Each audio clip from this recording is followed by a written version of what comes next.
Saya Dr. Audrey, saya dapati di klinik ini. Nama Bapak siapa ya? Bapak Iong. Pak Yong. Ya, baik. Umurnya berapa? 20. 20 tahun. Pekerjaannya apa, Pak?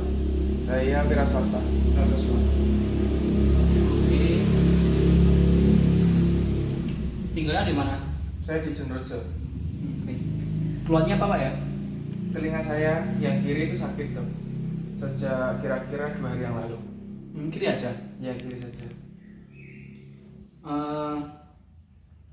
Misalnya Bapak kalau misalnya tiduran atau bagaimana gitu sakit apa enggak?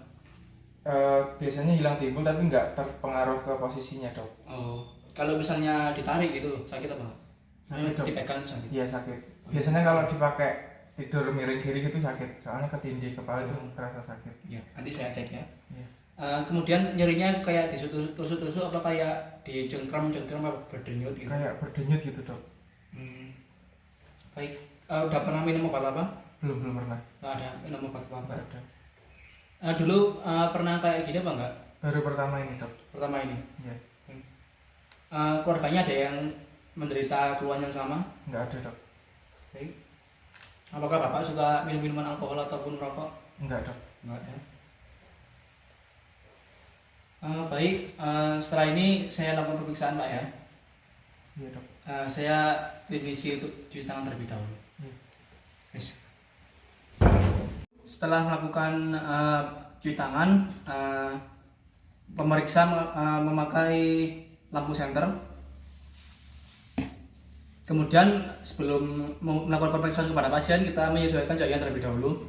Kita taruh cahaya ke telapak tangan, kemudian kita ukur kira-kira berdiameter 1 cm.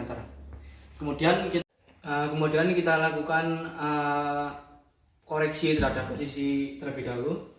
Pak, mohon ini agak dikitkan ya. Oh ya. Kemudian kita taruh kaki kita menempel pada sisi kiri pasien.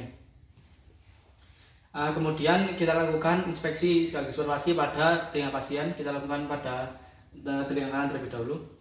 Permisi, Pak. Kita evaluasi apakah ada kemerahan, edem atau apapun yang lain bekas luka. Interpretasi tidak ada. Kemudian kita coba lakukan palpasi. Sakit, Pak? Enggak, dok. Oh ya. Berarti nyerinya negatif dan tidak ada tanda radang. Kemudian kita lakukan kepada telinga yang kiri. Kita inspeksi terlebih dahulu. Terdapat kemerahan, bengkak. Kemudian kita lakukan palpasi. Sakit, dok. Nyeri. Iya. Rasanya gimana? Nyeri, dok juga. Didapatkan tanda interpretasinya didapatkan tanda radang seperti bengkak, nyeri, kemerahan dan lain-lain. Yes, tidur. 10. Kemudian kita lakukan pemeriksaan otoskopi kepada telinga kanan kiri pasien. Permisi, Pak, saya lakukan pemeriksaan dulu ya. Pemeriksaan kanan terlebih dahulu, kemudian kita dekatkan otoskopinya ke liang telinganya. Kita cek interpretasinya itu lapangnya lapang, terbuka, tidak ada tanda radang, serumennya sedikit.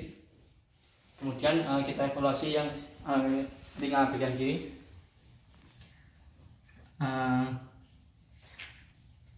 Terdapat hiperemi, kemudian bengkak. Untuk serumen, debris dan lainnya itu sudah dievaluasi. Stop. Pemeriksaan karbutala.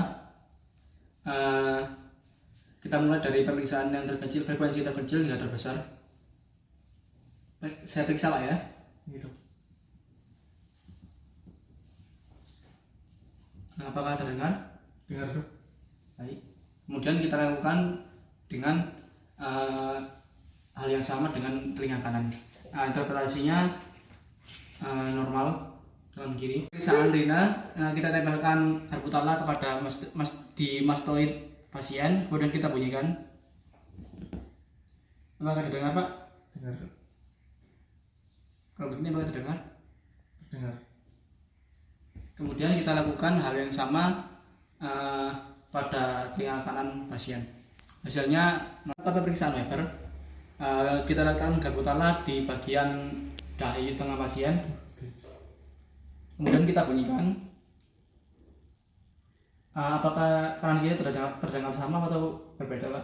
Sama dok. Sama. Hasilnya berarti normal, berarti normal. Kemudian kita akan pemeriksaan swabah dengan cara membunyikan salbutamol di pemeriksa terlebih dahulu. Kemudian kita tunggu sampai suara menghilang. Kemudian kita pindahkan ke telinga kiri pasien. Apakah terdengar Pak? Tidak dok. Tidak. Interpretasi tidak terdengar dari pasien itu bisa normal ataupun tuli neural. Tetapi untuk ditentukan tuli neural perlu pemeriksaan lebih lanjut. Pada pasien ini swabahnya normal. Kemudian kita diagnosisnya dari pasien, Pak, Bapak menderita radang di telinganya ya. Nanti saya kasih obat-obatan antibiotik, nanti Bapak habiskan. Kita tentukan diagnosis dari pasien yaitu otitis eksterna auricula sinistra. Kemudian diagnosis baliknya itu kondritis dan perikondritis.